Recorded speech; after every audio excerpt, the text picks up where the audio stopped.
ಮೋದಿ ಅವ್ರು ಇರೋ ಜಾಗಕ್ಕೆ ನಾವು ಹೋಗಬೇಕು ಅಂದರೆ 7 ಬಾಕಲು ದಾಟ್ ಹೋಗಬೇಕು. ಆಗ ಮೋದಿ ಅವ್ರ ಕೈ ಮುಗಿದು ಖುಷಿಪಟ್ಟು ಕರ್ನಾಟಕದಮ್ಮ ಅಚ್ಚ ಹೈ ಅಂದರು. ನಾಟಿ ಬೀಜ ನಾವು ಬದುಕಿರುವಾಗಲೇ ಹೋಯ್ತಲ್ಲ ಅಂತ ಅನುಕಂಪದಿಂದ ನನ್ನ ಹತ್ರ ಇಲ್ಲದೇ ಇದ್ರು ಬೇರೆಯವ್ರ ಹತ್ರ ಇಸ್ಕೊಂಡು ಆ ಬೀಜನ ಉಳಿಸ್ಬೇಕು. ನೋಡಪ್ಪ, ಇದು ಬಸ್ಲೆ ಸೊಪ್ಪಿನ ಬೀಜ ಅಂತ, ಉದ್ದಿನ ಕಾಳು, ಇದು ಮೆಣಕೆ ಹಣ್ಣು, ಕತ್ತವ್ರೆ ಅಂತ, ಇದು ನಾಟಿ ಪಪ್ಪಾಯಿ.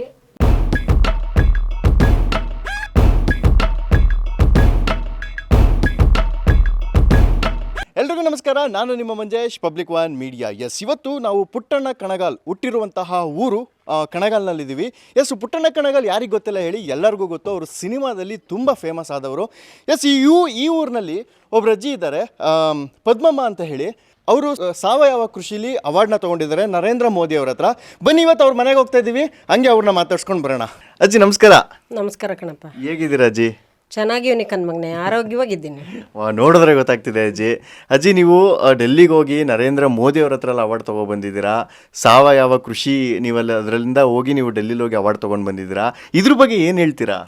ತುಂಬ ಖುಷಿ ಆಯ್ತಪ್ಪ. ಅವಾರ್ಡ್ ತೊಗೊಂಬಂದೆ ಅನ್ನೋದೊಂದು ಒಂದು ಕಡೆ ಆದರೆ, ನಾನು ಅಂತ ಆರ್ಗಾನಿಕ್ ಅಂದರೆ ನಾನು ಸಾವಯವ ಕೃಷಿನೇ ಮಾಡ್ತೀನಿ. ಜೀವಾಮೃತ, ಬೀಜಾಮೃತ, ಮತ್ತು ನನ್ನ ಭೂಮಿಗೆ ಒಳ್ಳೆ ಟಾನಿಕ್ ಕೊಟ್ಟಂಗೆ ನಾನು ವ್ಯವಸಾಯ ಮಾಡ್ಕೊಂಬಂದಿರಿಂದ ನಮ್ಮ ಆರೋಗ್ಯನೂ ಚೆನ್ನಾಗದೆ. ಅದನ್ನು ಗುರುತಿಸಿ ಮೋದಿ ಅವರು ಅವಾರ್ಡ್ ಕೊಟ್ಟಿದ್ದು ತುಂಬ ಸಂತೋಷ ಆಯಿತು. ಆದರೆ ಸಂತೋಷದ ಜೊತೆ ಇನ್ನೊಂದು ಏನಪ್ಪ ಅಂದರೆ, ಅಲ್ಲಿ ಭಾಷೆ ಎಲ್ಲ ಹಿಂದಿ ಭಾಷೆ ಆಗ್ಬಿಡ್ತು. ನಿಮ್ಗಳ ಜೊತೆ ಖುಷಿಯಾಗಿ ನಾನು ಇಲ್ಲಿ ಖುಷಿಯಾಗಿರೋ ಹಂಗೆ ಅಲ್ಲಿ ಖುಷಿ ಪಡೋಕ್ಕಾಗಲಿಲ್ಲ. ಮೋದಿ ಅವರು ಏನಮ್ಮ ಕರ್ನಾಟಕದಮ್ಮ ಏನು ಬೆಳಿತೀಯ ಅಂತ ಹಿಂದಿಲಿ ಕೇಳಿದರೆ ನಾನು ಏನು ಉತ್ತರ ಕೊಡಲಿ? ನೀವೇನಂತ ಕೇಳಿದ್ರಿ? ಈಗ ನೀವು ಮಾತಾಡಿದ್ರಿ ಅಲ್ಲ ಮೋದಿ ಸರ್ ಜೊತೆ, ಆ ಮೋದಿ ಸರ್ ನೀವೇನಂತ ಕೇಳಿದ್ರಿ? ಸರ್, ನನಗೆ ಹಿಂದಿ ಮಾತಾಡಕ್ಕೆ ಬರಲ್ಲ, ಕನ್ನಡ ಮಾತಾಡ್ತೀನಿ, ಕನ್ನಡದ ಕರ್ನಾಟಕದಮ್ಮ ನಾನು ಅಂತ ಅಂದೆ. ಆಗ ಆನಂದ್ ಶಂಕರ್ ಗುರುಜಿ ಇದ್ದರು. ಅಮ್ಮ ತುಂಬ ಬೀಜ ಬಿತ್ತನೆ ಬೆಳೀತಾಳೆ, ಮತ್ತು ನಮ್ಮ ಆಶ್ರಮಕ್ಕೂ ಬೀಜ ಕಳಿಸವ್ರೆ. ತುಂಬ ಕರ್ನಾಟಕದ ಅಮ್ಮ ಪದ್ಮಮ್ಮ ಅಂದರೆ ಫೇಮಸ್ಸು ಅಂತ ಅವ್ರು ಹೇಳ್ಕೊಟ್ರು. ಆಗ ಮೋದಿ ಅವ್ರ ಕೈ ಮುಗಿದು ಖುಷಿಪಟ್ಟು ಕರ್ನಾಟಕದಮ್ಮ ಅಚ್ಚ ಹೈ ಅಂದರು. ಸೂಪರ್. ಆ ಪುಟ್ಟಣ್ಣ ಕಣಗಾಲ್ ಹುಟ್ಟಿದಂಥ ಊರಿದು. ಕಣಗಾಲ್ ಹುಟ್ಟಿರುವಂತಹ ಊರಲ್ಲಿ ನೀವಿರೋದು. ನೀವು ಪದ್ಮಮ್ಮ, ನೀವು ಡೆಲ್ಲಿಗೆ ಹೋಗಿ ಯಾವ ಥರ ಹೋದ್ರಿ? ಯಾರು ಕಳಿಸ್ಕೊಟ್ರು ನಿಮ್ಮನ್ನ ಡೆಲ್ಲಿಗೆ? ನಮಗೆ ಆರ್ಗಾನಿಕ್ ಕಡೆಯಿಂದ ಕೃಷ್ಣ ಪ್ರಸಾದ್ ಅಂತ ಒಬ್ಬರು ಸಾಹೇಬ್ರಿದ್ರು, ಅವರು ಆಶಾ ಮೇಡಮ್ ಅಂತ ಒಬ್ಬರಿದ್ದರು. ಅವ್ರ ಕಡೆಯಿಂದ ನಾನು ಇನ್ವೈಟ್ ಮಾಡ್ಕೊಂಡು ಹೋದೋ. 52 ಜನ ರೈತರು ಜಿಲ್ಲೆಗೆ ಒಬ್ಬೊಬ್ರು ಹೋಗಿದ್ದೋ. ಮೈಸೂರು ಜಿಲ್ಲೆಗೆ ನಾನು ಹೋಗಿದ್ದೆ. ಇನ್ನೆಲ್ಲ ಜಿಲ್ಲೆಯರು ಒಬ್ಬೊಬ್ಬರು ಎಲ್ಲ ಜಿಲ್ಲೆಯರು ಬಂದಿದ್ದರು. ಎಲ್ಲರಿಗೂ ಭಾರಿ ಸೇಫ್ಟಿಯಾಗಿ ಸ್ಪೆಷಲ್ಲಾಗಿ ಒಂದು ರೂಮ್ ಮಾಡಿ ನಮಗೆ ರಾಜಧಾನಿ ಟ್ರೈನ್ ಬುಕ್ ಮಾಡಿ 3 ದಿವಸದ ಪ್ರಯಾಣ ತುಂಬ ಚೆನ್ನಾಗಿತ್ತು. ಅಲ್ಲಿಗೆ ಹೋದ್ಮೇಲೂ ನಮಗೆ ಸೌಕರ್ಯ ಚೆನ್ನಾಗಿತ್ತು.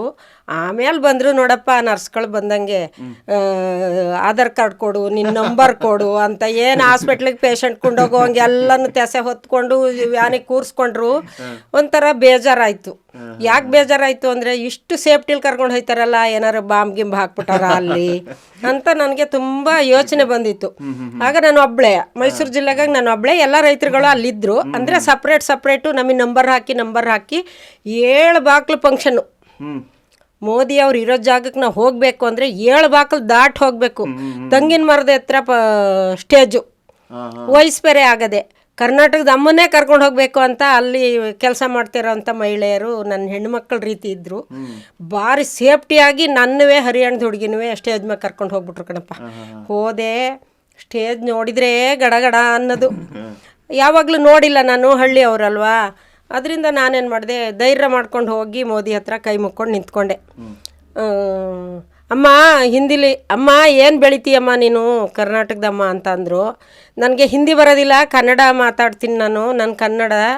ಆದರೆ ಸಾವಯವ ಕೃಷಿ ಮಹಿಳೆ ನಾನು, ಬೀಜ ಬಿತ್ತನೆ ಬೆಳೆದು ಬೀಜ ಮಾತೆ ಅಂತ ಟೈಟ್ಲ್ ತಗೊಂಡಿದ್ದೀನಿ ಅಂತ ನಾನು ಕನ್ನಡದಲ್ಲಿ ಹೇಳಿದ್ದನ್ನು ಆ ಶಂಕರ್ ಗುರುಜಿ ಅವರು ಅವ್ರಿಗೆ ಆನ್ಸರ್ ಮಾಡಿದರು. ಕರ್ನಾಟಕದ ಅಮ್ಮ ಇದು, ಮೈಸೂರು ಜಿಲ್ಲೆಗೆ ನಮ್ಮ ಆಶ್ರಮಕ್ಕೆಲ್ಲ ಬೀಜ ಕೊಟ್ಟದೆ, ಅಂಥದ್ದನ್ನು ನಾವು ಗುರುತಿಸಿ ತಂದಿರೋದು ಕರ್ನಾಟಕದ ಅಮ್ಮ ಅಂತ ಅಂದಾಗ ಮೋದಿ ಅವರು ಅಚ್ಚ ಅಮ್ಮ ಅಂತ ಕೈ ಮುಗಿದ್ರು. ನಾನು ಕೈ ಮುಗ್ದೆ.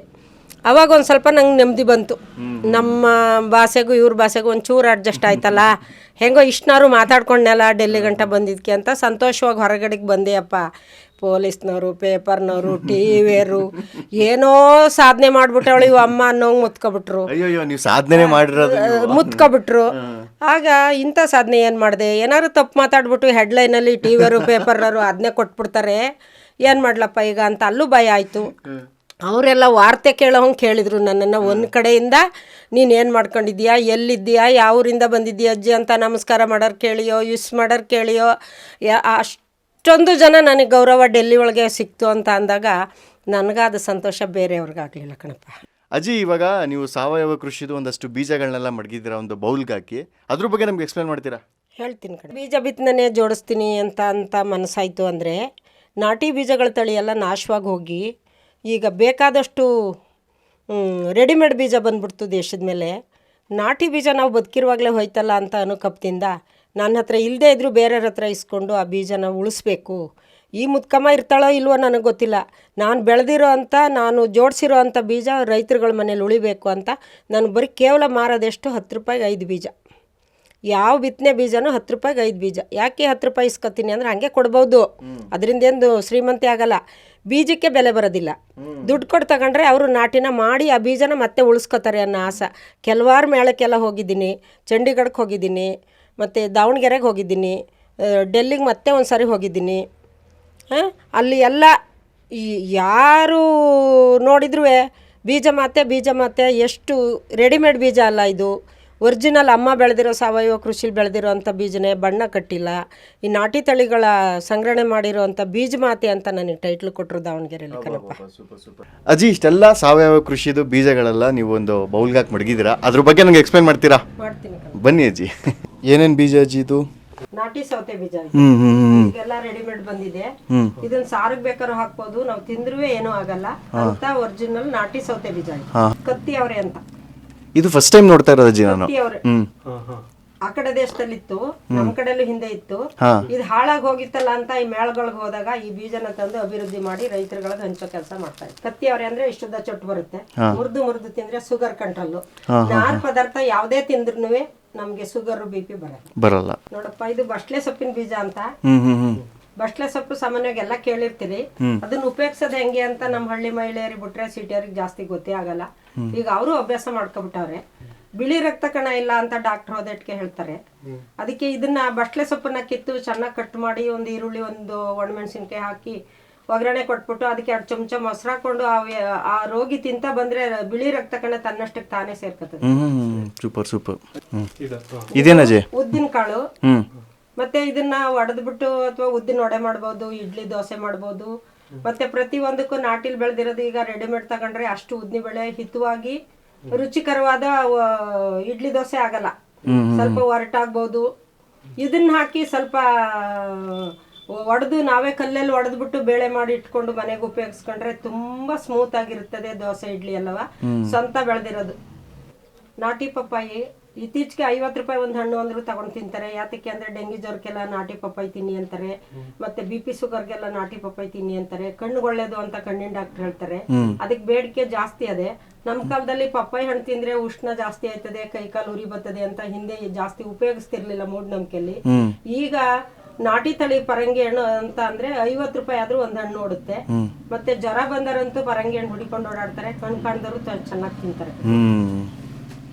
ಇದು ಮಿಣಕೆ ಹಣ್ಣು. ಹಿಂದೆ ನಮ್ಮ ಹೊಲಗಳಲ್ಲಿ ಸಾಲ್ ಹಾಕ್ಬಿಡವು. ಮಿಣಕೆ ಹಣ್ಣು ತನ್ನಷ್ಟಕ್ಕೆ ತಾನೇ ಬಲ್ತು ಬೀಂತ್ಬಿಟ್ಟು ಹೊಲದಲ್ಲೇ ಹಣ್ಣಾಗ್ಬಿಡೋದು. ಅದನ್ನ ತಂದು ಮಕ್ಳಿಗೆಲ್ಲ ಪೀಸ್ ಮಾಡಿ ತಿನ್ಸಿದ್ರೆ ತುಂಬಾ ಪೌಷ್ಟಿಕವಾದ ಆಹಾರ ಆಗೋದು. ಈಗ ಆ ಬೀಜ ನಾಶವಾಗಿತ್ತು. ಆ ಬೀಜನ ನಾನು ಕೂಡ್ ಹಾಕಿ ಮೇಳಗಳಿಗೆಲ್ಲ ಮಾರಾಟ. ಅಂದ್ರೆ ಇದೆಲ್ಲೂ ಸಿಗಲ್ಲ ಅಜ್ಜಿ? ಇದು ಸಿಗಲ್ಲ. ಓಕೆ. ಮಿಣಕೆ ಹಣ್ಣು ಕಡ್ಕತ್ತವ್ರೆ ಅಂತ ಇದು. ಅದು ಚಪ್ರದವ್ರೆ ರೀತಿನೇ. ಆದ್ರೆ ಸತಾಲು ಬೇಸಿಗೆಲ್ ಬೆಳೆದಂಗ್ಲೆಲ್ಲ ಕಾಯಿ ಬಿಡ್ತದೆ. ಬಾತ್ಕ್ ಹಾಕ್ಬೋದು, ಪಲ್ಯಕ್ಕೆ ಹಾಕ್ಬೋದು, ಮತ್ತೆ ಉಪ್ಸಾರು ಮಾಡ್ಬೋದು, ತರಕಾರಿ ಜೊತೆಲೂ ಹಾಕ್ಬೋದು, ಎಲ್ಲಾ ತರದಲ್ಲೂ ಉಪಯೋಗಿಸ್ಕೋಬಹುದು. ಮತ್ತೆ ಈ ಬೀಜ ನಮ್ಮ ದೇಶದಲ್ಲಿ ಇರ್ಲಿಲ್ಲ. ಇದಕ್ಕೆ ಹೋದಾಗ ಚಂಡೀಗಢಕ್ಕೆ ಹೋದಾಗ ಅಲ್ಲಿ ಮೇಳದಲ್ಲಿ ಸಿಕ್ತು. ಅದನ್ನ ತಂದು ಮತ್ತೆ ನಾನು ಬೆಳೆದು 5-6 kg ಬಿತ್ತನೆ ಬೀಜ ಮಾಡಿ ಹಳ್ಳಿಗಳಿಗೆಲ್ಲ ಹಂಚ್ತಾರೆ. ನೋಡಿ, ಇದು ಮೊದ್ಲು ಹೇಳ್ದಂಗೆ ಬಿಳಿ ಉದ್ನಿ ಕಾಳಿದು. ಅದು ಕಪ್ಪು ಉದ್ನಿ ಕಾಳು, ಇದು ಬಿಳಿ ಉದ್ನಿ ಕಾಳು. ಅದರಷ್ಟೇ ಪುಷ್ಟಿಯಾದ ಆಹಾರ ಇದು. ಇದನ್ನು ಅದೇ ರೀತಿ ಇಡ್ಲಿ ದೋಸೆಗೆಲ್ಲ ಉಪಯೋಗಿಸ್ಕೋಬಹುದು. ನೋಡಿ, ಇದು ಬೀನಿಸು, ಕೊಕ್ಕೆ ಬೀನಿಸು ಅಂತ. ಕೊಕ್ಕೆ ತರಲೆ ಹಬ್ಬಿ ಕೊಕ್ಕೆ ಹಂಗೆ ಬೊಕ್ಕತ್ತದೆ.